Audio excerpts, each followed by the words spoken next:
পৃথিবীতে আর কেহ নেই তোমার মতো গো মা, যত সুখ ভালোবাসা তোমায় ঘিরে, তুমি তোমার তুলনা, তুমি তোমার তুলনা। ও মা, ও মা, ও মা, মা গো, ও মা, ও মা, ও মা, মা গো। পৃথিবীতে আর কেহ নেই তুমি স্বপ্ন, তুমি গল্প মাগো, তুমি এক মুঠো ভালোবাসা, তুমি হাসি, তুমি কান্না মাগো, তুমি হৃদয়ের যত আশা, তুমি স্বপ্ন, তুমি গল্প মাগো, তুমি এক মুঠো ভালোবাসা, তুমি হাসি, তুমি কান্না মাগো, তুমি হৃদয়ের যত আশা। তোমার আঁচলে লুকিয়ে আমি, তোমার আঁচলে লুকিয়ে আমি, ভুলি সব দুঃখ যাতনা, তুমি তোমার তুলনা, তুমি তোমার তুলনা। ও মা, ও মা, ও মা, মা গো। পৃথিবীতে আর কেহ নেই তোমার মতো গো মা, যত সুখ ভালোবাসা তোমায় ঘিরে, তুমি তোমার তুলনা, তুমি তোমার তুলনা। তুমি আলো, তুমি আশা, তুমি অপূর্ব এক ভালোবাসা, তুমি কবিতা, তুমি ছন্দ মাগো, তুমি জীবনের সব ভরসা, তুমি আলো, তুমি আশা, তুমি অপূর্ব এক ভালোবাসা, তুমি কবিতা, তুমি ছন্দ মাগো, তুমি জীবনের সব ভরসা। তোমায় ছাড়া মা জীবন আমার, তোমায় ছাড়া মা জীবন আমার, দুঃখের এক ঠিকানা, তুমি তোমার ঠিকানা, তুমি তোমার ঠিকানা। ও মা, ও মা, ও মা, মা গো। পৃথিবীতে আর কেহ নেই তোমার মতো গো মা, যত সুখ ভালোবাসা তোমায় ঘিরে, তুমি তোমার তুলনা, তুমি তোমার তুলনা। আলহামদুলিল্লাহ, আলহামদুলিল্লাহি নাহমাদুহু ওয়া নাস্তাঈনুহু ওয়া নাস্তাগফিরুহু ওয়া নাউযু বিল্লাহি মিন শুরুরি আনফুসিনা ওয়া মিন সাইয়্যাতি আমালিনা। من يهد الله فلا مضل له ومن يضلله فلا هادي له، ونشهد أن لا إله إلا الله وحده لا شريك له، وسندنا مولانا محمدا عبده ورسوله الذي أرسله بالحق بشيرا ونذيرا، وداعيا إلى الله بإذنه وسراجا منيرا. فقد قال الله تعالى في كلامه المجيد وفرقانه الحميد أعوذ بالله من الشيطان الرجيم بسم الله الرحمن الرحيم إن الله وملائكته يصلون على النبي يا أيها الذين آمنوا صلوا عليه وسلموا تسليما সকলে জবান সে আমরা দুরূদে ইব্রাহিম পাঠ করি আল্লাহুম্মা সাল্লি আলা মুহাম্মাদিন ওয়া আলা আলি মুহাম্মাদ কামা সাল্লাইতা আলা ইব্রাহিম ওয়া আলা আলি ইব্রাহিম ইন্নাকা হামিদুম মাজিদ আল্লাহুম্মা বারিক আলা মুহাম্মাদিন ওয়া আলা আলি মুহাম্মাদ كما باركت على إبراهيم وعلى آل إبراهيم إنك حميد مجيد ربي زدني علما ربي زدني علما ربي زدني علما ربي اشرح لي صدري ويسر لي أمري واحلل عقدة من لساني يفقهوا قولي ربي زدني علما ربي زدني علما ربي اشرح لي صدري ويسر لي أمري واحلل عقدة من لساني يفقهوا قولي পৃথিবীতে যা কিছু আছে সবই তোমার দান মাওলা তোমার লীলা খেলা কি বোঝে তার শান মাওলা তোমার লীলা খেলা কি বোঝে তার শান পৃথিবীতে যা কিছু আছে সবই তোমার দান মাওলা তোমার লীলা খেলা কি বোঝে তার শান মাওলা তোমার লীলা খেলা কে বোঝে তার শান তোমার দয়ায় আমরা সবাই এই দুনিয়া পেলাম তোমার দয়ায় আমরা সবাই এই দুনিয়া পেলাম দমে দমে দম লাগাইয়া দমে দমে দম লাগাইয়া তোমার নামে গাইলাম তোমার দয়ায় আমরা সবাই এই দুনিয়া পেলাম তোমার দয়ায় আমরা সবাই এই দুনিয়া পেলাম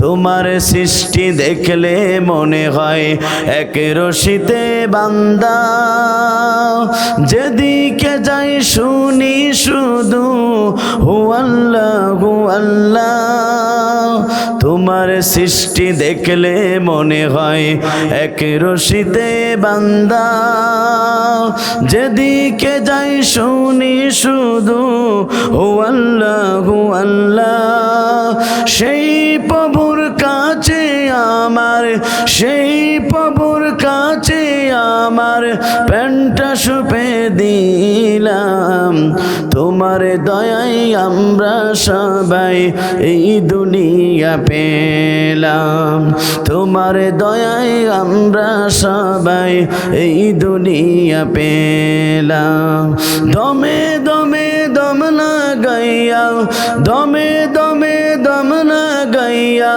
তোমার নামে গাইলাম, তোমার দয়ায় আমরা সবাই এই দুনিয়া পেলাম, তোমার দয়ায় আমরা সবাই এই দুনিয়া পেলাম। তোমার সিজদা তামাম সৃষ্টি সকাল দুপুর সন্ধ্যা, আমি অধম তারি আদলে হয়ে গেলাম বান্দা। তোমায় সৃষ্টি তামাম সৃষ্টি সকাল দুপুর সন্ধ্যা, আমি অধম তারি আদলে হয়ে গেলাম বান্দা।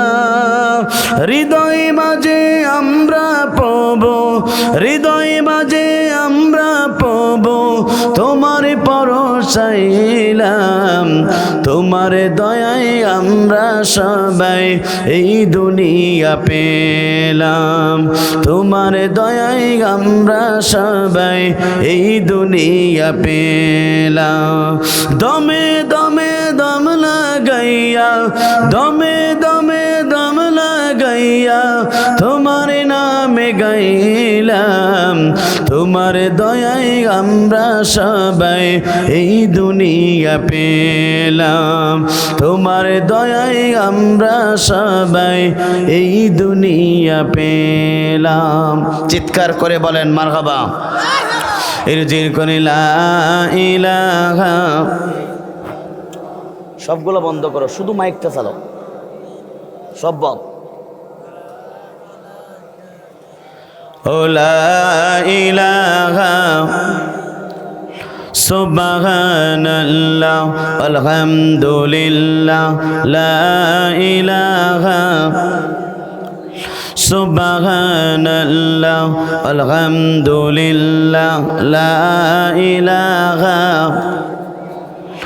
আসমানে আল্লাহ, জমিনে আল্লাহ, হায়াতে আল্লাহ, মাউতে আল্লাহ, লা ইলাহা। কুরআন আমাদের সংবিধান, ওরাও সবাই তার বিজয় নিশান। কথা বলুন ঠিক না বেঠিক? আপনার আমার সংবিধানের নাম কি? কারা কারা মুসলমান? দুহাত হাত তুলে একটু আল্লাহকে দেখান। আমরা জাতিতে মুসলমান, আমাদের জীবন গ্রন্থ নামাজ আল্লাহর কোরআন, আমাদের অবস্থা আল্লাহ, আমাদের নেতা হচ্ছে জনাবে মুহাম্মদ রাসূলুল্লাহ সাল্লাল্লাহু আলাইহি সাল্লাম। কথা বলুন ঠিক না বেঠিক? আমাদের অবস্থা আল্লাহ, আমাদের নেতা হচ্ছে জনাবে মুহাম্মদ রাসূলুল্লাহ সাল্লাল্লাহু আলাইহি সাল্লাম। আর মুসলমানদের জীবন গ্রন্থ নামাজ আল্লাহর কোরআন। কথা বলুন ঠিক না বেঠিক? কিছুদিন আগে আমরা দেখতে পেরেছিলাম ফ্রান্সের সরকারের প্রধানমন্ত্রী ম্যাক্রো বিশ্বনবীকে নিয়ে কটূক্তি করেছিল। বাংলাদেশের তৌহিদি জনতারা টেকনাফ থেকে তেতুলিয়া, রূপসা থেকে পাথরিয়া, সুন্দরবন থেকে বান্দরবন, প্রত্যেক টিংসির মুসলমানেরা মাথায় কাপড়ের কাপড় বেঁধে গোটা পৃথিবীতে স্লোগান দিয়েছিল, আমরা সেই নবীর উম্মত। কথা বলুন ঠিক না বেঠিক? এখানে শেষ নাই প্রিয় বন্ধুরা, আপনারা আমার বিশ্বনবী আখিরি জামানার নবী, যে নবীর চেহারা দেখলে পারে এতিম সন্তানগুলো পিতা হারানোর বেদনা ভরে যেত, যে নবীর চেহারা দেখলে পারে খোদাত্ম সাহাবীগণ খোদা নেবানা হয়ে যেত, যে নবী একবার হ্যাঁ বললে হালাল হয়ে যেত, না বললে না হয়ে যেত। আপনারা আমার বিশ্বনবী আখিরি জামানার নবী, এই কালেমার দাওয়াত দেওয়ার কারণে আবু জেহেল সরকার মিথ্যা মামলাকে দীর্ঘ 29টি মাস কারাবরণ করেছিল। কারারুদ্ধ অবস্থায় গাছের লতাপাতা পর্যন্ত চিবিয়ে চিবিয়ে খেয়েছে, বাথরুমগুলো ছাগলের নেদির মতো হয়েছে।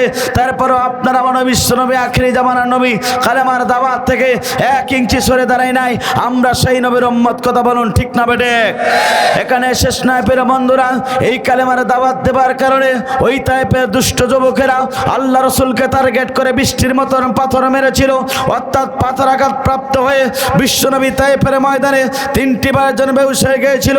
এই কালেমার দাওয়াত দেওয়ার কারণে উহুদের ময়দানে বিশ্বনবীর দান্দার ব্যাপারে শহীদ পতিত হয়েছিল, এই জমিনে কালেমার দাওয়াত দেওয়ার কারণে আল্লাহ রসুলের মাথার হেলমেট ফেলেছিল, এই জমিনে কালেমার দাওয়াত দেওয়ার কারণে আল্লাহ রসুল মাতৃভূমি ছেড়েছিলেন, পিতৃভূমি ছেড়েছিলেন, তারপরে বিশ্বনবী কালেমার দাওয়াত থেকে 1 ইঞ্চি সরে দাঁড়ায় নাই। আমরা সেই নবীর উম্মত, কথা বলুন ঠিক না বেঠে? এখানে শেষ না প্রিয় বন্ধুরা, আপনারা আমার নবীর সোনার সাহাবীগণ পর্যন্ত এই জমিনে কালেমার দাওয়াত দেওয়ার কারণে, হক দাওয়াত দেওয়ার কারণে ওই জালেমরা রসুলের প্রিয় সোনার সাহাবীগণ অর্থাৎ তারা হাত দিয়েছেন, চোখ দিয়েছেন, কান দিয়েছেন, বুকের রক্ত দিলে জমিনকে সিক্ত করেছে। 1 ইঞ্চি জমিন অর্থাৎ রসুলের সাহাবীগণ তারা ছেড়ে দেয় নাই, কথা বলুন ঠিক না বেঠিক? আল উলামা ওয়ারাসাতুল আম্বিয়া অর্থাৎ নবীদের উত্তরসূরি হচ্ছে হক্কানি আলেমগণ। সেই হক্কানি আলেমগণ যখন গোটা পৃথিবীতে কালেমার দাওয়াত দিয়েছিল, ইসলামের দাওয়াত দিয়েছিল, জাতির লোকদেরকে জাহান্নাম থেকে বাঁচিয়ে আল্লাহর জান্নাতের পথের ঠিকানা ব্যবস্থা গ্রহণ করেছিল।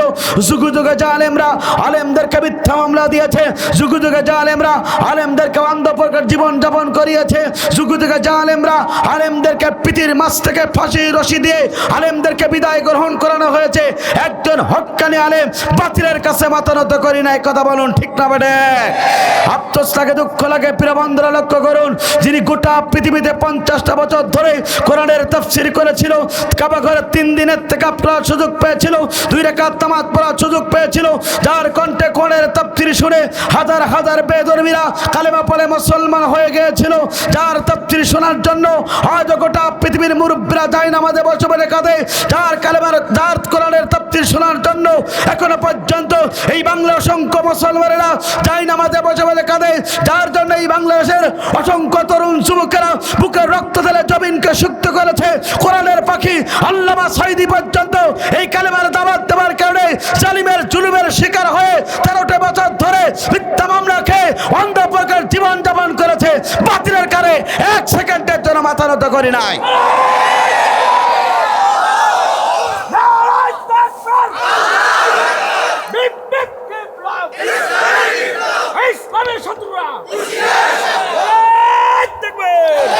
সুতরাং বিশ্বনবীর মতন করে যদি আপনার আমার রক্ত দেওয়া লাগে, বিশ্বনবীর মতন করে যদি আপনার আমার জীবন পর্যন্ত দিতে হয়, বিশ্বনবীর মতন করে মিথ্যা মামলা খাওয়া লাগে, বিশ্বনবীর মতন করে যদি ওই রক্ত ঝরাতে হয়, দান দেওয়া শহীদ করতে হয়, মাতৃভূমি ছাড়তে হয়, পিতৃভূমি ছাড়তে হয়, রসুলের সাহাবায়ে কেরামদের মতন করে যদি হাত দিতে হয়, চোখ দিতে হয়, বুকে রক্ত দিলে এই জমিনকে সিক্ত করা লাগে, বাংলাদেশি আলেমদের মতন করে যদি জীবন দেওয়া লাগে, রক্ত দেওয়া লাগে, মুসলমান সিদ্ধান্ত গ্রহণ করতে হবে আগামীর পৃথিবী, ইসলামের পৃথিবী, আগামীর বাংলাদেশ, কোরআনের বাংলাদেশ। সুতরাং মোদী সরকারকে আজকের মাহফিল থেকে দৃষ্টান্তমূলক কান খুলে শুনে রাখুন, একজন মুসলমান থাকতে, একজন মুসলমানের রক্ত থাকতে এই জমিনকে গোবিগন্ধের সাথে আমরা দিতে পারি না। সুতরাং সেই কোরআনের জন্য আমার রক্ত দেওয়া লাগে, জীবন দেওয়া লাগে। কারা কারা বাংলার মুসলমান শুনে রাখুন, কোরআনের জন্য জীবন দেবে, 2 হাত আল্লাহকে দেখিয়ে দেয়।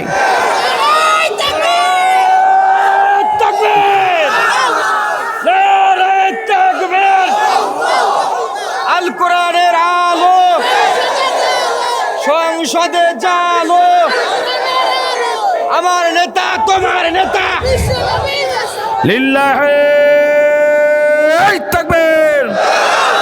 কোরআন আমাদের সংবিধান,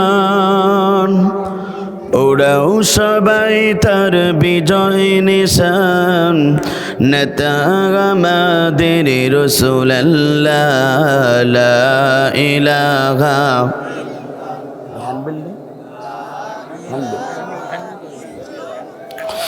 ও লা ইলাহা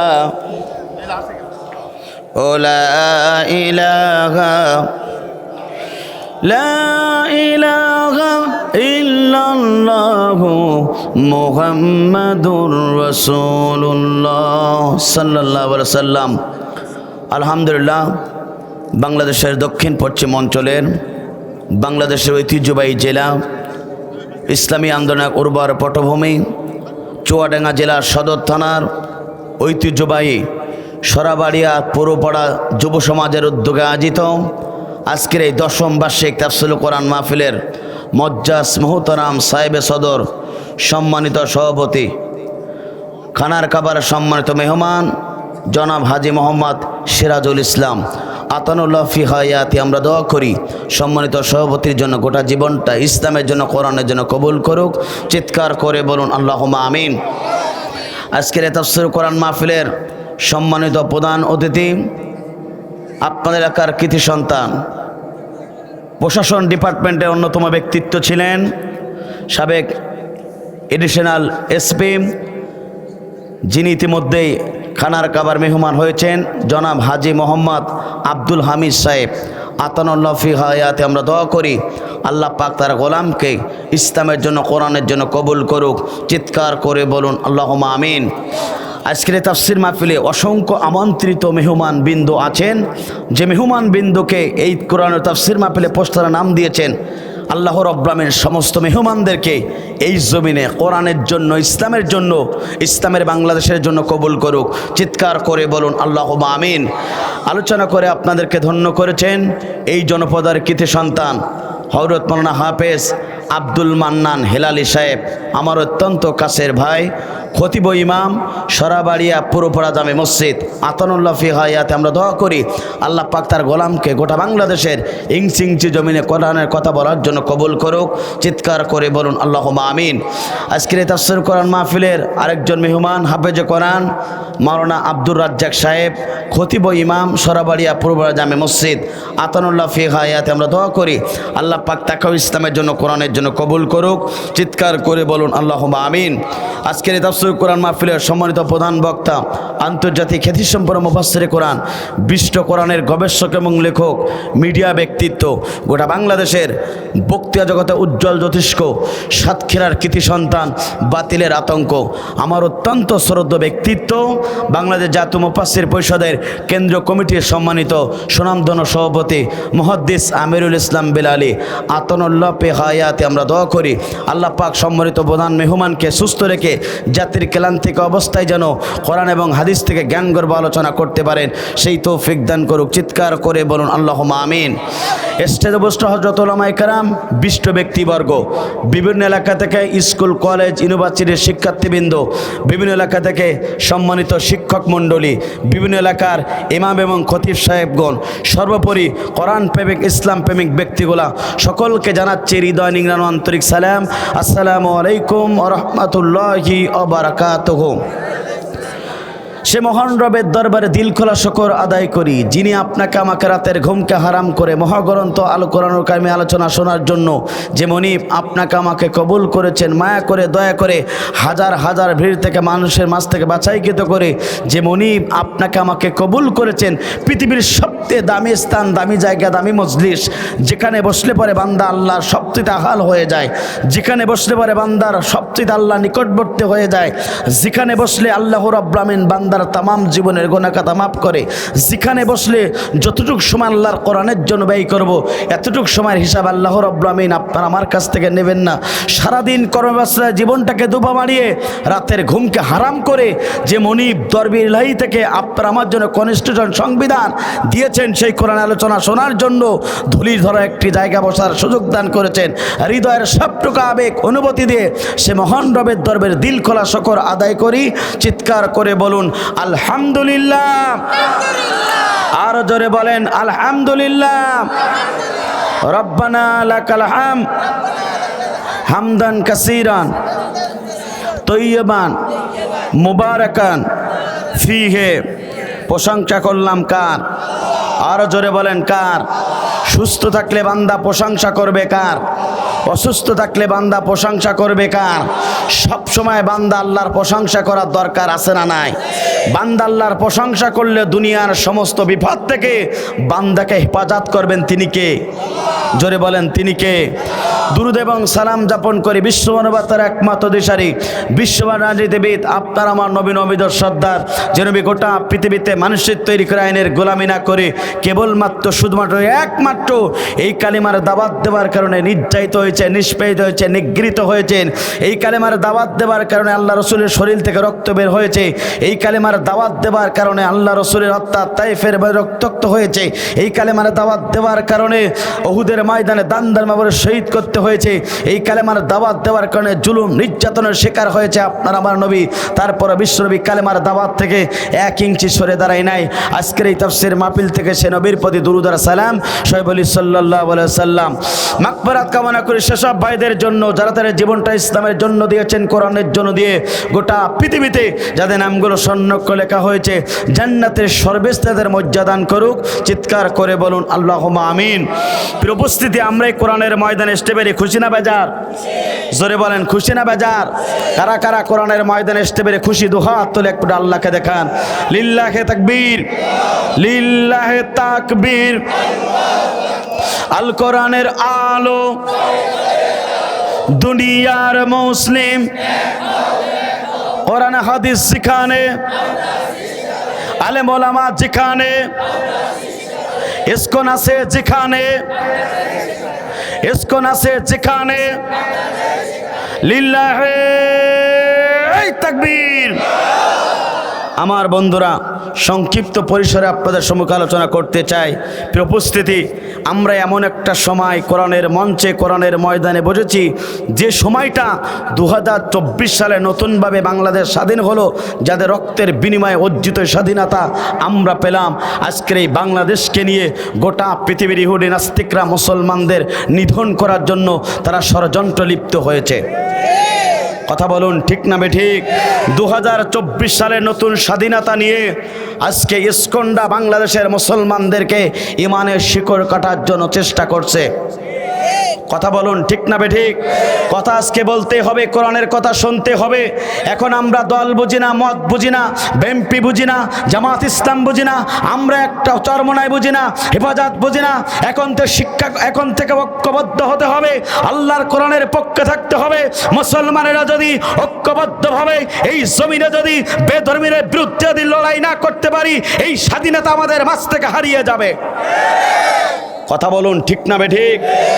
এদেশের অসংখ্য আলেমে দ্বীন তারা ইসলামের জন্য কথা বলেছে, কোরআনের কথা বলেছে। আজকে দেশকে যারা রক্তের বিনিময়ে অর্জিত স্বাধীনতার জন্য যারা রক্ত দিয়েছে, আজকে সেই স্বাধীনতা নিয়ে ভারত সরকার ষড়যন্ত্র লিপ্ত হয়েছে। যদি উচিত কথা কই, পিঠের উপর দিয়ে যাবে মরে জ্বালা কেমনে সই।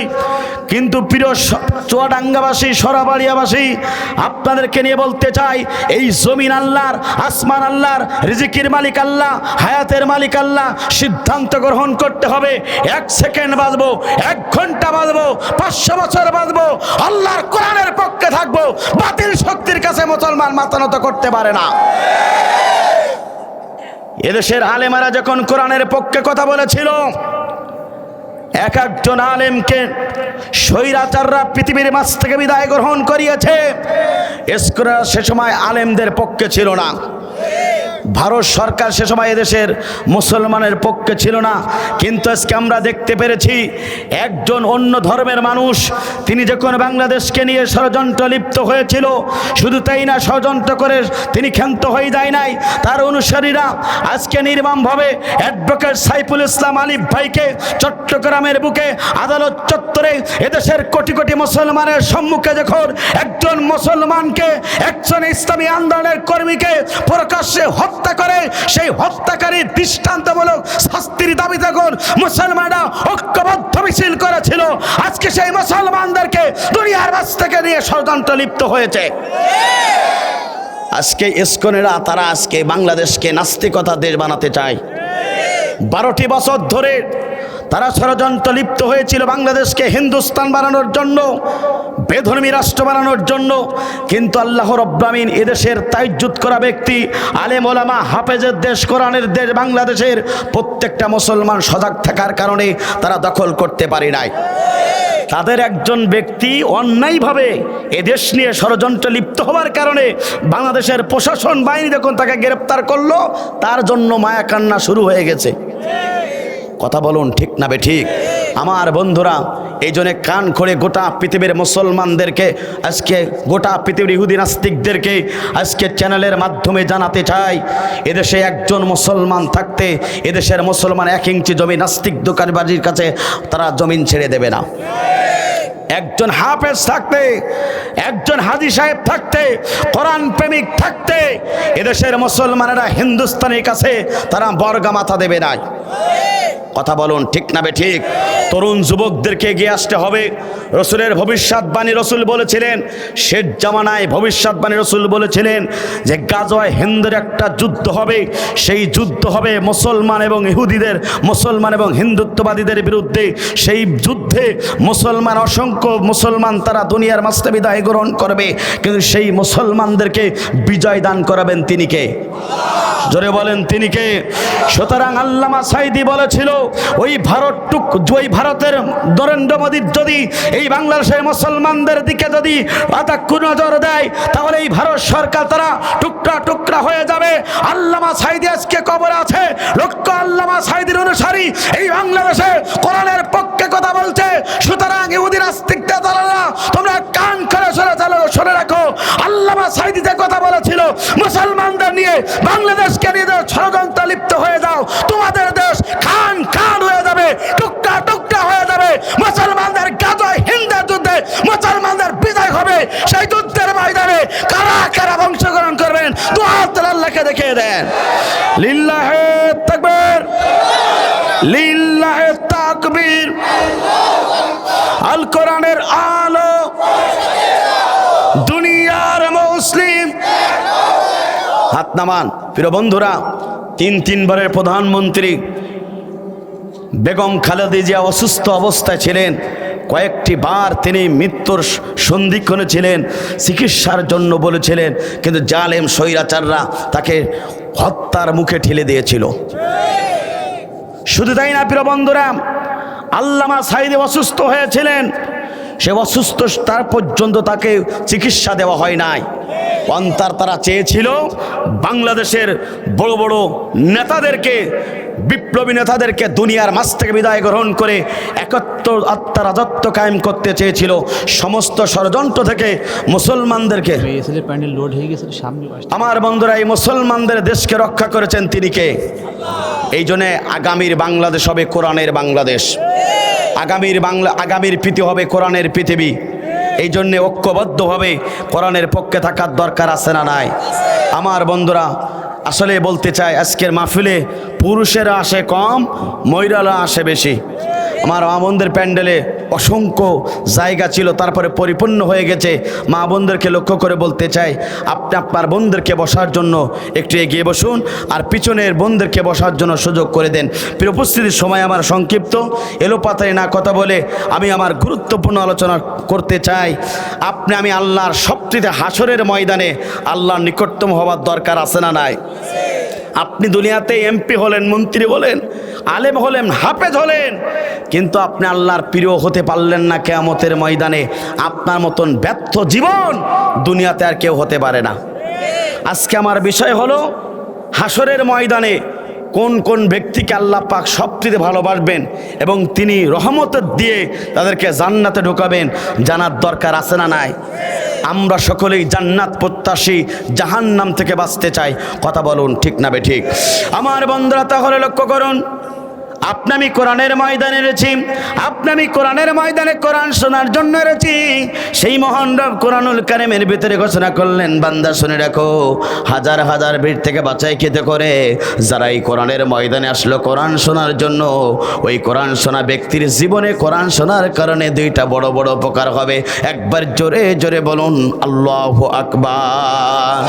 এটা আমার কথা না, মহাগ্রন্থ আল কোরআনুল কারীমের কথা। আল্লাহ পাক বলেন, ইন্নামাল মুমিনুনা আল্লাযীনা ইযা যুকিরাল্লাহু ওয়াজিলাত কুলুবুহুম ওয়া ইযা তুলিয়াত আলাইহিম আয়াতুহু যাদাতুহুম ঈমানাও ওয়া আলা রাব্বিহিম ইয়াতাওয়াক্কালুন।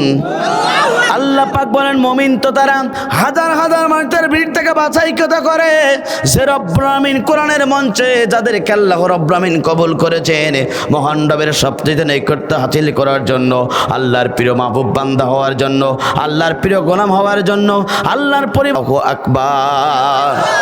তাহলে আমাদের চাওয়া পাওয়া কার কাছে? কোরআনের ময়দানে আসলে লস না লাভ? জোরে বলেন লস না লাভ? আবার অনেকে বলে কোরআনের তাফসীর মাহফিল দিয়ে লাভ কি? কিন্তু আল্লাহ পাক বলছেন ওয়াজাক্কির ফাইন্না যিকরা তানফাউল মুমিনিন। এ নবী আপনি মুমিনদেরকে কোরআন শোনান, কারণ হলো মুমিনদের কোরআন শোনালে মুমিনদের জীবনে সবচেয়ে বড় উপকার হবে। চিৎকার করে বলেন আল্লাহু আকবার। আমরা কোরআন শুনে জীবন পরিবর্তন করতে চাই, কথা বলুন ঠিক না বেঠিক? কোরআন শুনে জীবনটাকে পরিবর্তন করতে চাই, সিদ্ধান্ত নিতে হবে এই পৃথিবীতে কুফরি মতবাদ যত আছে, কুফরি মতবাদের উপরে মুসলমান সমর্থন দিতে পারে না, সমর্থন দিতে পারে না, সাপোর্ট করতে পারে না। মুসলমান কেবলমাত্র শুধুমাত্র একমাত্র যে কপাল দিয়ে আল্লাহর সেজদা দিয়েছি, এই জমিন আল্লাহর, আসমান আল্লাহ, সমস্ত রাজত্বর মালিক আল্লাহ, ক্ষমতার মালিক আল্লাহ, সব কিছুর মালিক আল্লাহ। সুতরাং মানব রচিত আইনের কাছে মুসলমান মাথা নত না করে কেবলমাত্র শুধুমাত্র আল্লাহর সবচেয়ে নিকটতম হতে চাই যারা, এই দুনিয়াতে কোরআনের পক্ষে, ইসলামের পক্ষে আল্লাহর কাছে মাথা নত করবে তারা। কথা বলুন ঠিক না বেঠিক? যদি ইসলামের পক্ষে, কোরআনের পক্ষে মাথা নত করতে পারি, হাসরের ময়দানে আপনাকে ভালোবাসবেন তিনি কে? জোরে বলেন তিনি কে? শুধু এখানে শেষ নাই প্রিয় বন্ধুরা, তাদরুসুল ইলমি সাতিমিনাল লাইলি, যারা 1 ঘন্টা কোরআনের জন্য ব্যয় করবে, রসুল বলেছেন 60 বছর নফল ইবাদত করলে যে পরিমাণ সওয়াব হয়, 1 ঘন্টা কোরআনের জন্য ব্যয় করলে সেই পরিমাণ সওয়াব আপনার আমলনামায় লেখা হয়। কত রাত চায়ের দোকানে, সিনেমার হলে, কত রাত টিভি সিনেমা নিয়ে আপনি খেলা নিয়ে মত্ত হয়েছেন, কিন্তু আজকের দিনটা যদি আল্লাহর কোরআনের জন্য দিতে পারেন, এই সময়টুকু হিসাব আল্লাহ রাব্বুল আমিন নেবেন না। এই জমিন, এই সময়টুকু আপনার আমার জন্য আদালতে আখিরাতে আল্লাহ তাআলার কাছে সুপারিশ করে করে জান্নাতে নিয়ে যাবে। চিৎকার করে বলেন আল্লাহু আকবার। এখানেই শেষ না, রসুল বলেছেন, হযরত ওমর রাদিয়াল্লাহু তাআলা আনহু ক্বালা ক্বালা রাসূলুল্লাহ সাল্লাল্লাহু আলাইহি সাল্লাম ইকরাল কোরআন ফান্নাতি ইয়াউমাল কিয়ামাতি শাফিআন লি আসহাবিহি। কিয়ামতের ময়দান কঠিন মুসিবতের দিন, যেদিন সূর্যগুলো মাথার উপরে চলে আসবে, জমিনগুলো তামা হয়ে যাবে, গুনাহগার ব্যক্তির জিহ্বাগুলো যখন নাবিষ্টক ঝলে যাবে, যেদিন কাঁদতে কাঁদতে চোখের পানি ফুরিয়ে যাবে, চক্ষু দিয়ে যেদিন রক্ত প্রবাহিত হবে, যেদিন সন্তান পিতার পরিচয় দেবে না, পিতাও সন্তানের পরিচয় দেবে না, যেদিন স্বামী তার স্ত্রী পরিচয় দেবে না, স্ত্রীও স্বামীর পরিচয় দেবেন না, যে অবৈধ নেতাকে জেতানোর জন্য জীবনে কত স্লোগান দিয়েছেন, অবৈধ স্লোগান, কিয়ামতের ময়দানে ওই নেতা আপনাকে দেখলে ব্যাগ গেড়ে দৌড় মারার জন্য চেষ্টা করবে। যেদিন কেউ কারোর জন্য সামান্য উপকার করতে পারবে না, রাসূল বলেছেন যারা সে কোরআনের জন্য সময় ব্যয় করলেন, এই কোরআন তাদেরকে সুপারিশ করে করে আল্লাহর জান্নাতে নিয়ে যাবে। চিৎকার করে বলেন আল্লাহু আকবার। সুতরাং খুশি না বেজার? কারা কারা খুশি? এবার দুহাত তুলে আল্লাহকে দেখান। লিল্লাহে তাকবীর, লিল্লাহে তাকবীর। আমার বন্ধুরা, সুতরাং হাসরের ময়দানে 1 নম্বর তারাই আল্লাহর সবচেয়ে নিকটতম হবে, আল্লাহর রহমত প্রাপ্ত হবে, আল্লাহ পাক তাদেরকে ভালোবেসে জান্নাতে দিয়ে দেবে। যারা এই দুনিয়াতে মানব রচিত আইনকে বাদ দিয়ে, যারা এই জমিনে আল্লাহর জীবন বিধানকে যারা মেনে নিয়েছে, আল্লাহ পাক বলছেন তাদেরকে আমি রব্বুল আমিন ভালোবেসে সেদিন ভালোবাসবো এবং জান্নাতে প্রবেশ করাবো। চিৎকার করে বলেন আল্লাহু আকবার। কথা কার? আমার বন্ধুরা, তাহলে লক্ষ্য করুন, come to my point. 1 number point হলো হাসরের ময়দানে আল্লাহ রাব্বুল আমিন 8 শ্রেণীর ব্যক্তিদেরকে সবচেয়ে ভালোবাসবেন। তার 1ম নম্বর হলো যারা এই দুনিয়াতে মানব রচিত আইনকে যারা বাদ দিয়ে, যারা আল্লাহর প্রেরিত অর্থাৎ সংবিধান আল্লাহর কোরআনকে যারা ভালোবাসবে, এই কোরআনকে যারা বাস্তব জীবনে পালন করবে, অর্থাৎ রান্নাঘর থেকে শুরু করে পার্লামেন্ট পর্যন্ত যারা কোরআনের আইন দিয়ে যাদের জীবনটা সাজাতে পারবে, আল্লাহ পাক বলেন মৃত্যুর পরে হাসরের ময়দানে আমি রব্বুল আমিন তাদেরকে ভালোবাসবো। আর তাদেরকে ভালোবেসে জান্নাতে প্রবেশ করাবো। একবার জোরে জোরে বলুন আল্লাহু আকবার। এটা আমার কথা না, আল্লাহর কোরআনুল কারীমে কথা। আল্লাহ পাক বলেন ইন্নাদ-দীনা ইনদাল্লাহিল ইসলাম। আল্লাহ তাআলার কাছে একমাত্র শুধুমাত্র কেবলমাত্র পূর্ণাঙ্গ জীবন ব্যবস্থার নাম আছে ইসলাম। একবার জোরে জোরে বলুন আল্লাহু আকবার। ইসলাম এটা কমপ্লিট কোড অফ লাইফ। আল্লাহ আমার বন্ধুরা লক্ষ্য করুন, আল্লাহর কাছে মনোনীত জীবন ব্যবস্থা হচ্ছে আল্লাহর কোরআন। এই কোরআনকে আপনি যদি সংবিধান হিসেবে মানতে পারেন, অর্থাৎ মানব রচিত আইনকে বাদ দিয়ে যদি এই জীবন ব্যবস্থায় যদি আপনি কোরআনকে যদি জীবনের বাস্তব জীবনে পালন করি এই দুনিয়াতে মানতে পারেন, চলতে পারেন, জীবনের প্রত্যেকটা অংশ যদি আপনার কোরআন থেকে, আল্লাহ রাব্বুল আলামিন সেদিনকে আপনাকে ভালোবাসবে। কথা বলুন ঠিক না বেঠিক? আমার বন্ধুরা শুধু তাই না, এই পৃথিবীতে অসংখ্য পয়গম্বরকে আল্লাহ রাব্বুল আমিন এই পৃথিবীতে প্রেরণ করেছিলেন। প্রত্যেকটা নবী রাসূলের প্রতি আল্লাহ রাব্বুল আমিন অর্থাৎ জীবন ব্যবস্থা দিয়েছিলেন। আমার বন্ধুরা অসংখ্য নবী রাসূলগণ এই দিনের জন্য ডেকেছেন, কিন্তু যুগে যুগে যারা কালেমার পক্ষে ছিল, ইসলামের পক্ষে ছিল, মানব রচিত আইনকে বাদ দিয়ে যারা আল্লাহর জমিনে আল্লাহর দ্বীনের পক্ষে কথা বলেছে, জাতির লোকেরা সেই পয়গম্বরদের সাথে রাব ব্যবহার করেছে, খারাপ আচরণ করেছে, দুর্ব্যবহার পর্যন্ত করেছে। কথা বলুন ঠিক না বেঠিক? এই পৃথিবীর প্রথম রাসূল নাম তার ছিল নূহ আলাইহিস সালাতু ওয়াস সালাম। তিনি পর্যন্ত দ্বীনের দাওয়াত দিয়েছেন, কালেমার দাওয়াত দিয়েছেন, হকের দাওয়াত দিয়েছেন। আমার বন্ধুরা জাতির লোকেরা নূহ আলাইহিস সালাতু ওয়াস সালামের সাথে খারাপ আচরণ, আমার বন্ধুরা জাতির লোকেরা নূহ আলাইহিস সালাতু ওয়াস সালামের সাথে খারাপ আচরণ করেছিল, তাকে রক্তাক্ত করেছিল, নির্যাতন করেছিল। আমার বন্ধুরা নূহ আলাইহিস সালাতু ওয়াস সালাম জাতির লোকদেরকে দ্বীনের দাওয়াত দেওয়ার কারণে ওই দুষ্ট যুবকেরা পর্যন্ত নূহ আলাইহিস সালাতু ওয়াস সালামকে অন্যায়ভাবে ধরেছিলেন, হাত দুটো বেঁধেছিলেন, পা দুটো বেঁধে ফেলালেন। আমার বন্ধুরা একটা বাজারে নিয়ে তাকে পিটাইছেন, রক্তাক্ত করেছেন। তারপরও নূহ আলাইহিস সালাতু ওয়াস সালাম দ্বীনের দাওয়াত থেকে 1 ইঞ্চি সরে দাঁড়ায় নাই। কথা বলুন ঠিক না বেঠিক? মিল্লাতা আবিকুম ইব্রাহিম ওয়া সাম্মাকুমুল মুসলিমিন। মুসলিম জাতির পিতার নাম কি? জোরে বলেন। মুসলমানদের মুসলিম জাতির পিতার নাম আছে ইব্রাহিম আলাইহিস সালাতু ওয়াস সালাম। ইব্রাহিমকে জাতির পিতা বাদ দিয়ে 16 বছর যারা মানব রচিত আইনের উপরে মাথা নত করে, যারা নিজের বাবাকে যারা এই জমিনে যারা আপনার জাতির পিতা মেরেছিল, ঈমান নষ্ট হয়ে গিয়েছিল, বেদরবিরা তারা আল্লাহর জান্নাত পাবে না। কথা বলুন ঠিক না বেঠিক? মুসলিম জাতির পিতার নাম কি? আফসোস, দুঃখ এখানে এই সমাজে যখন আলেমরা মুসলিম জাতির পিতা ইব্রাহিমের পক্ষে কথা বলেছিল, অসংখ্য মুসলমান তারা সহ্য করতে পারে নাই। মুসলিম জাতির পিতা ইব্রাহিম আলাইহিস সালাতু ওয়াস সালাম গোটা পৃথিবী মুসলিম জাতির পিতা হতে গেলে বড় বড় 10টা পরীক্ষা দিয়েছিল, পাশ করেছিল। মুসলিম জাতির পিতা আল্লাহ পাক ইব্রাহিম নবীকে বানিয়ে দিয়েছিলেন। কথা বলুন ঠিক না বেঠিক? আফসোস, দুঃখ এখানে আমার বন্ধুরা, মানব একজন মানুষকে জাতির পিতা মেনে বড় বড় শিরকের মুক্তি বোঝা আমাদের এই আলেমের দেশ, হাফেজের দেশ, কোরআনের দেশ, এই বাংলাদেশে মুসলিম জাতির পিতা ইব্রাহিমকে বাদ দিয়ে নিজের বাবাকে অবৈধভাবে জাতির পিতা বানানোর জন্য চেষ্টা করেছিল। কথা বলুন ঠিক না বেঠিক? 64,000 কোটি টাকা খরচ করে নিজের বাবাকে মোড়ে মোড়ে জাতির পিতা বানানোর জন্য চেষ্টা করেছিল। বৈষম্যবাদী ছাত্র আন্দোলনের ছাত্র যখন বিজয় গ্রহণ করালো, সমস্ত জাতির পিতা দুনিয়ার মাঝে বিদায় গ্রহণ করালো। কথা বলুন ঠিক না বেঠিক? আমার বন্ধুরা এই জন্যে অবৈধ জাতির পিতা সমাজে চলে না। কথা বলুন ঠিক না বেঠিক?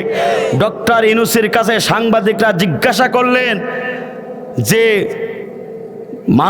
বাংলাদেশের এত বড় বড় জায়গা বিল্ডিং থাকতে কেন বড় ছোট মিলে সব জায়গায় কেন মূর্তিগুলো ভাঙা হলো? ডক্টর ইউনূস বলেছিল, আমার কাছে এই প্রশ্ন করার দরকার নাই, তার মেয়ের কাছে প্রশ্ন করুন। তার মেয়ে এতটাই অপরাধ করেছে, মেয়ের রাগ সব বাবের উপরে ছেড়েছে। কথা বলুন ঠিক না বেঠিক? এই সব কিছু ধ্বংসগ্রহণ করান তিনি কে? যারা এই জমিনে অহংকার করবে তাদেরকে পতন করিয়ে দেবেন তিনি কে? যুগে যুগে যারা অহংকারী ছিল, যুগে যুগে যারা জালিম ছিল, তাদেরকে আল্লাহ রাব্বুল আমিন দুনিয়ার মাঝ থেকে বিদায় গ্রহণ করিয়েছে। অহংকার করে বলেছিল আসো খেলা হবে। আজকে আমরাও বলতে চাই মামু আসো আমরাও খেলতে চাই, কোরআনের পক্ষে একজনকেও তো পাওয়া যাচ্ছে না। সুতরাং মুসলমান অহংকার করতে পারে, অহংকার যিনি করতে পারেন তিনি কে? জোরে বলেন তিনি কে? আল্লাহর সাথে পাল্লা দিয়ে আমার বন্ধুরা ফিরাউনের মতন রব শব্দি চেয়েছিল, যারা 2024 সালে সারি সারা বিদেশের পুকুরে পাঠাই দিল সে আল্লাহ। সে আল্লাহ পাক আছে না নাই? ধরে মোল্লা ধরে না, ধরলে মোল্লা ছাড়ে না, সবাই ধরে বারবার, মোল্লারা ধরে একবার। এই মোল্লা যাদের ধরেছে জানাজার নামাজটাকেই পড়াই লেগেছে। কথা বলুন ঠিক না বেঠিক? আমার বন্ধুরা লক্ষ্য করুন, তাহলে মুসলিম জাতির পিতা ইব্রাহিম আলাইহিস সালাম তিনি পর্যন্ত কালেমার দাওয়াত দিয়েছিল, হকের দাওয়াত দিয়েছিল, আল্লাহর বিধানের পক্ষে কথা বলেছিল। আমার বন্ধুরা সেই সময় স্বৈরাচার শাসক ছিল, নাম তার ছিল নমরুদ। আমার বন্ধুরা তিনি যখন আত্মা ইব্রাহিম নবী কালেমার দাওয়াত দিয়েছিল, নমরুদ সহ্য করতে পারে নাই। সেই স্বৈরাচার নমরুদ মুসলিম জাতির পিতা ইব্রাহিমকে মানার জন্য গোটা পৃথিবীতে আগুনের তৈরি আয়না ঘর বানিয়ে তাকে মারার জন্য চেষ্টা করেছিল। সে আগুন থেকে মুসলিম জাতির পিতা ইব্রাহিমকে আল্লাহ রাব্বুল আলামিন রক্ষা করেছিলেন। কথা বলুন ঠিক না বেঠিক? আমার বন্ধুরা এখানেই শেষ নয়, এই পৃথিবীতে আমার বন্ধুরা সবচেয়ে আগে নবী, নাম তার ছিল মুসা আলাইহিস সালাম। তিনি পর্যন্ত কালেমার দাওয়াত দিয়েছিল, হকের দাওয়াত দিয়েছিল। তার সময় স্বৈরাচার শাসক ছিল, নাম তার ছিল ফেরাউন। আমার বন্ধুরা লক্ষ্য করুন, মুসা আলাইহিস সালাম এই দিনের দাওয়াত দিলেন, ফেরাউন সহ্য করতে পারলেন না। ফেরাউনের মন খারাপ হয়ে গেল।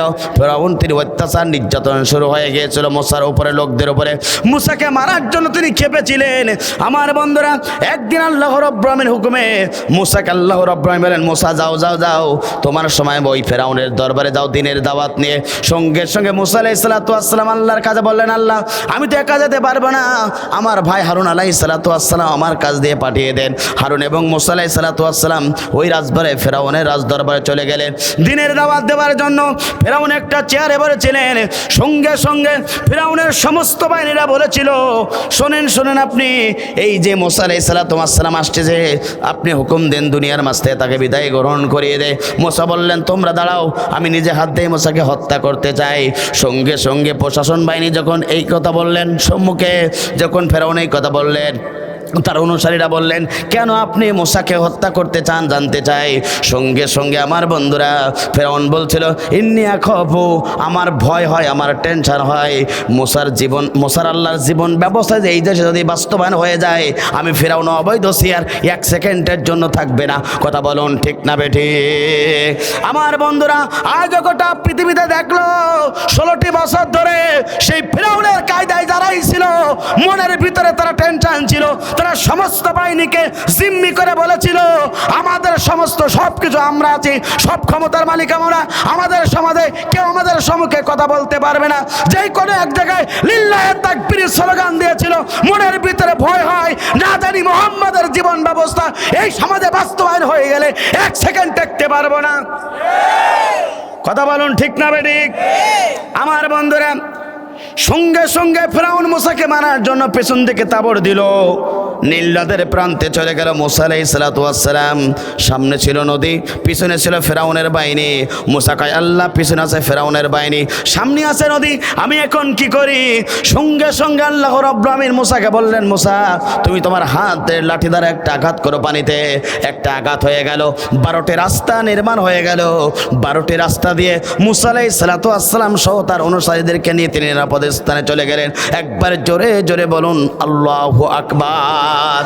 12টি স্থান দিয়ে আমার বন্ধুরা মুসা আলাইহিস সালাম তিনি অর্থাৎ নিরাপদ স্থানে পৌঁছে গেলেন। সেই রাস্তায় আমার বন্ধুরা জুলুমকারী ওই স্বৈরাচার ফেরাউন অনুসারী সহ সবাই উঠলেন। ওঠার পরে কিছু দূর যাওয়ার পরে আল্লাহ পাক হুকুম দিল, ও পানি তুমি তোমার খেলা ডিজিটাল কায়দা শুরু করে দাও। পানি যখন ডিজিটাল কায়দা বাড়ি মারা শুরু হয়ে গেল, রাস্তা সব খান খান হয়ে গেল। সঙ্গে সঙ্গে সেই ফেরাউনের বাহিনীকে আল্লাহ রাব্বুল আলামিন সুপিয়ে সুপিয়ে ওই নীল নদের প্রান্তরে আল্লাহ পাক তাদেরকে ধ্বংসগ্রহণ করিয়েছিল। কথা বলুন ঠিক না বেঠিক? ফেরাউন যখন দুনিয়ার মাঝে বিদায় গ্রহণ করানোর মতন হয়ে গেল, সঙ্গে সঙ্গে ফেরাউন বলল, আল্লাহ মুসার আল্লাহর প্রতি আমি ঈমান আনছি। আল্লাহ পাক বলেন, না না না, শেষ সময় তোমার এটা গ্রহণযোগ্য হবে না। কথা বলুন ঠিক না বেঠিক? আজ গোটা পৃথিবীর মুসলমান দেখলো ওই ফিরাউনের দোসররা পর্যন্ত শেষ সময় বলেছিল দুপুরে দেশে মুরগির রান খাবো আর 5 মিনিট বক্তব্য দেবো, বললো সেই টাইম হবে না, সেই টাইম নেবে যাই ধর কেটে বাংলাদেশে পড়ে থাকবে সেই খাপে খাপ মুনতাজের বাপ। মিলে গেলে বুঝবেন কতটুকু লস আর কতটুকু লাভ। আমার বন্ধুরা, এইভাবে ফেরাউনদেরকে আল্লাহ রাব্বুল আলামিন দৃষ্টান্ত হিসেবে গোটা পৃথিবীতে রাখলেন। আমার বন্ধুরা, বিশ্বনবী আপনার আমার নবী পর্যন্ত এই জমিনে কালেমার দাওয়াত দিয়েছিল, হকের দাওয়াত দিয়েছিল, জীবন ব্যবস্থা বাস্তবায়নের জন্য কথা বলেছিল। উতবা সাইবারা তারা সহ্য করতে পারে নাই, আবু জাহলরা সহ্য করতে পারে নাই, বিশ্বনবীর উপর জুলুম নির্যাতন স্টিম রোলার চালিয়েছিল। তারপর আমার বন্ধুরা লক্ষ্য করুন, রসুলকে মিথ্যা মামলা দিয়েছিল, অন্ধ প্রকারে জীবনযাপন করিয়েছিল। আপনার আমার নবীকে পর্যন্ত তারা কষ্ট দিয়েছে কাবা চত্বরে। আমার বন্ধুরা লক্ষ্য করুন, এই দিনের দাওয়াত দেবার কারণে আল্লাহ রসুলকে কাবা চত্বরে তারা আঘাত করেছে। কাবা চত্বরে মারার জন্য বিশ্বনবীর অর্থাৎ পিঠের উপরে উঠে নাড়ি বড়ি পর্যন্ত চাপিয়ে দেওয়া হয়েছে। আল্লাহ রসুলকে উঠে নাড়ি বড়ি পর্যন্ত চাপিয়ে দিয়েছে ওই কাফের মুশরিকরা, আবু জাহল, উতবা সাইবারা। তারপরে বিশ্বনবী কালেমার দাওয়াত থেকে 1 ইঞ্চি সরে দাঁড়াই নাই। কথা বলুন ঠিক না বেঠিক? চুয়াডাঙ্গার মুসলমান, আজকে আপনি আমি দিনের পক্ষে দিনের দাওয়াত দিলে আপনার কষ্ট লাগে, কিন্তু আফসোস লাগে, দুঃখ লাগে। বিশ্বনবী আপনার আমার নবী, যে নবীর চেহারা দেখলে পরে খোদাত্ম সাহাবিকুন খোদা নেবানো হয়ে যেত, যে নবীর চেহারা দেখলে পরে এতিম সন্তানগুলো পিতা হারানোর বেদনা ভুলে যেত, যে নবীর চেহারা দেখলে পরে বিধবারা তাদের স্বামী হারানোর বেদনা ভুলে যেত, যে নবী একবার হ্যাঁ বললে হালাল হয়ে যেত, না বললে না হয়ে যেত, সে নবী দিনের দাওয়াত দেবার কারণে, ইসলামের দাওয়াত দেবার কারণে বিশ্বনবীকে কাবার চত্বরে রক্ত ঝরতে হলো। তায়েফের ময়দানে দান্দার মাবরে শহীদ দিতে হয়েছিল। ওই তায়েফের দুষ্ট যুবকেরা বিশ্বনবীকে পাথর মেরেছিল, অসংখ্য পাথর আঘাত প্রাপ্ত হয়ে আপনার আমার নবী তায়েফের ময়দানে বেহুশ হয়ে গিয়েছিল। তারপরে বিশ্বনবী কালেমার দাওয়াত থেকে 1 ইঞ্চি সরে দাঁড়াই নাই। কথা বলুন ঠিক না বেঠিক? সেই ইসলাম আজকে আপনি আমি বিক্রি করে খাই। কথা বলুন ঠিক না বেঠিক? আমার বন্ধুরা, যুগে যুগে যারা এই দিনের দাওয়াত দিয়েছিল, এই জন্য আমার বন্ধুরা লক্ষ্য করুন, আপনার আমার নবী বিশ্বনবী আখেরি জামানার নবী, তিনি পর্যন্ত দিনের দাওয়াত দিয়েছিল। আবু জাহলরা বিশ্বনবীকে কষ্ট দিয়েছে, জুলুম করেছে, নির্যাতন করেছে, তারপরে বিশ্বনবী কালেমার দাওয়াত থেকে 1 ইঞ্চি সরে দাঁড়ায় নাই। যুগে যুগে এই পৃথিবীতে নবী রাসূলদেরকে প্রেরণ করা হয়েছে আল্লাহর জমিনে এই দিন প্রতিষ্ঠার জন্য। কথা বলুন ঠিক না বেঠিক?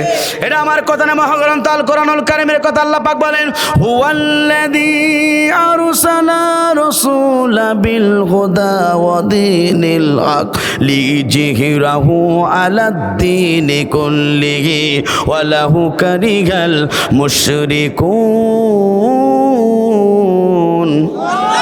তিনি তো সেই সত্তা যিনি তার রাসূলকে এই পৃথিবীতে সত্য জীবন ব্যবস্থাটা আল্লাহর কোরআন দিয়ে প্রেরণ করলেন।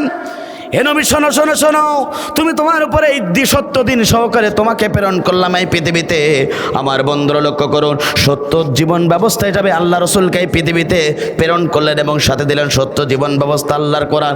এই জীবন ব্যবস্থা বিশ্বনবী যখন এই জীবন ব্যবস্থার দাওয়াতে কাজ করেছিল, আবু জাহলরা সহ্য করতে পারে নাই, বিশ্বনবীর প্রতি তারা খারাপ মন্তব্য ছড়ে দিয়েছিল।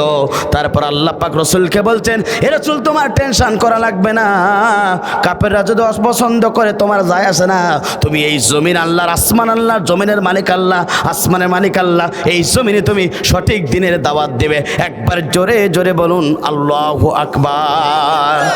আমার বন্ধুরা, এই জীবন ব্যবস্থা মানার দরকার আছে না নাই?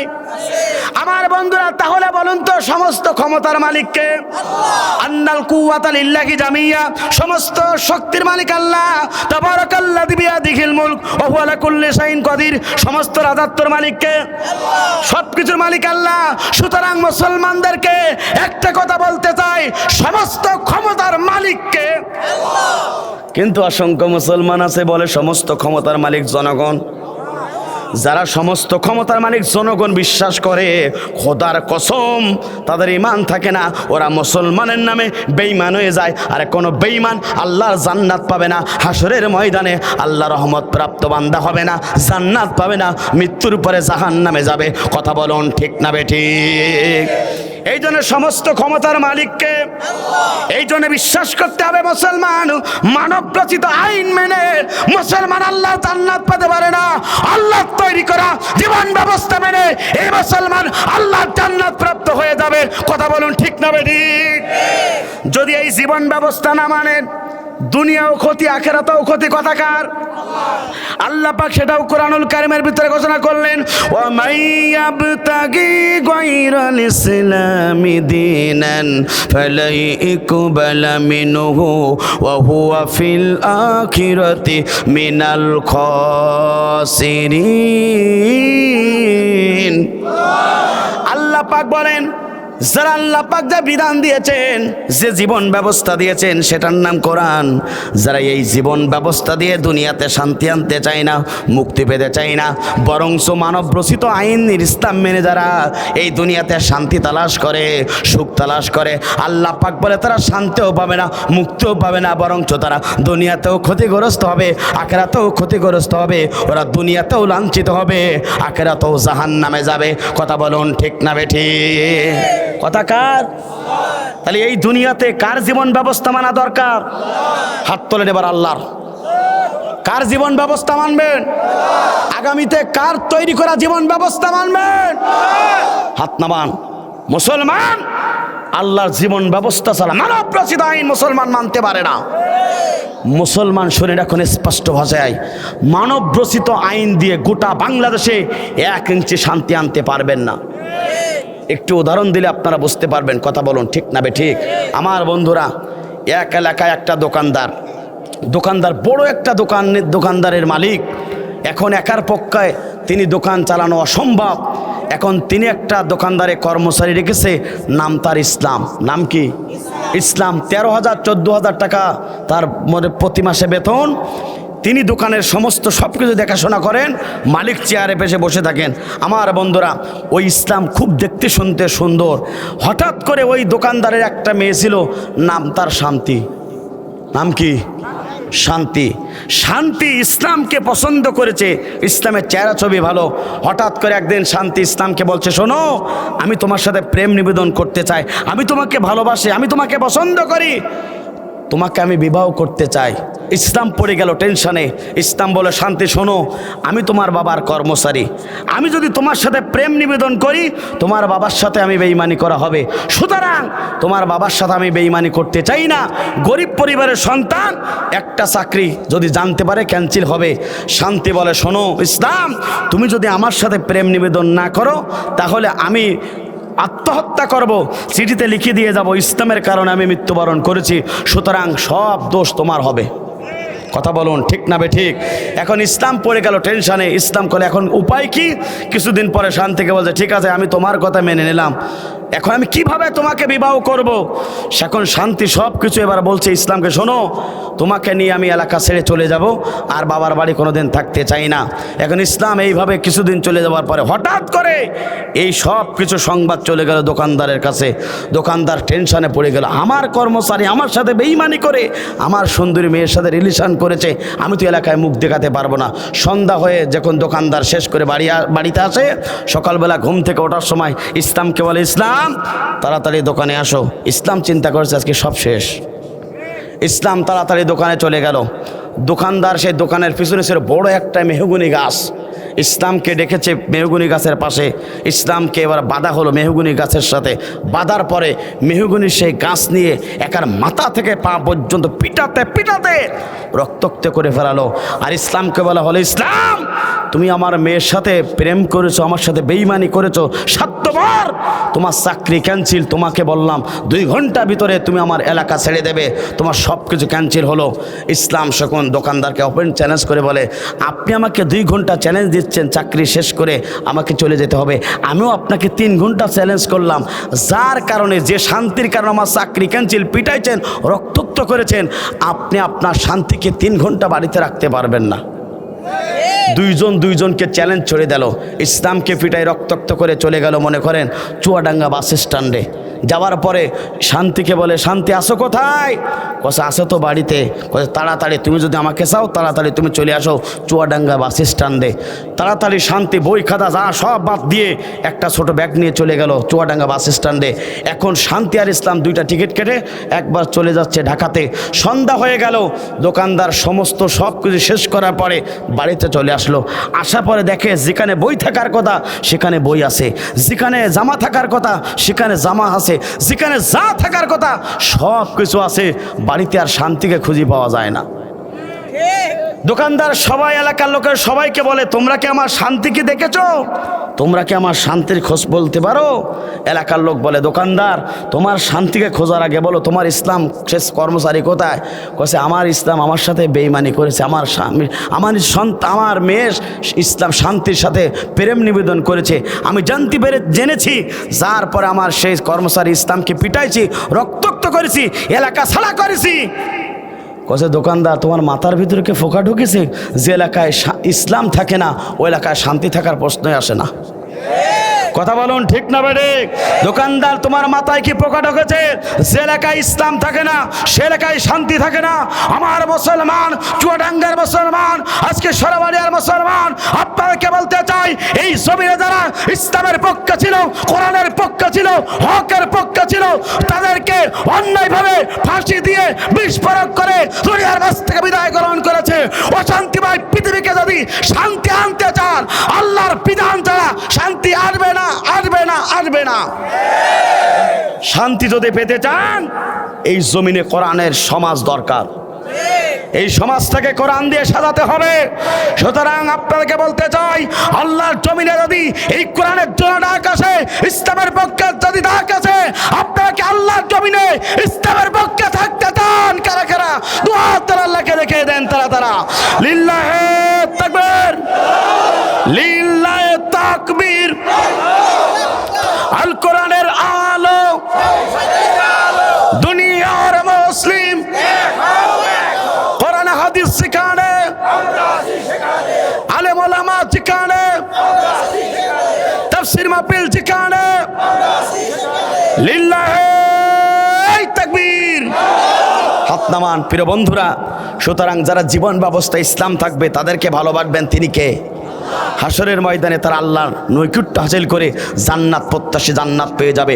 কথা বলুন ঠিক না ঠিক? আমার বন্ধুরা, যুগ যুগে রাসূলের প্রিয় সাহাবায়ে কেরামরা পর্যন্ত এই জীবন ব্যবস্থার জন্য রক্ত দিয়েছেন, জীবন দিয়েছেন, হাসতে হাসতে ফাঁসির মঞ্চে গিয়েছেন। রাসূলের প্রিয় সোনা সাহাবীগণ পর্যন্ত বাতিলের কাছে এক সেকেন্ডের জন্য মাথা নত করে নাই। খাব্বাব খুবাইব রাসূলের প্রিয় সাহাবী, আমার বন্ধুরা, খাব্বাব খুবাইব, এরপরে আপনার আব্দুল্লাহ ইবনে হুযাফা, মুসআব রাদিয়াল্লাহু তাআলা আনহু, তারা পর্যন্ত এই জীবনে এই দুনিয়াতে আল্লাহ দ্বীনের পক্ষে ছিল, কোরআনের পক্ষে ছিল, হকের পক্ষে ছিল। আপনাকে সিদ্ধান্ত নিতে হবে রাসূলের প্রিয় সাহাবান করতে, তাহলে আল্লাহর মাহবুব বান্দা হওয়া যাবে।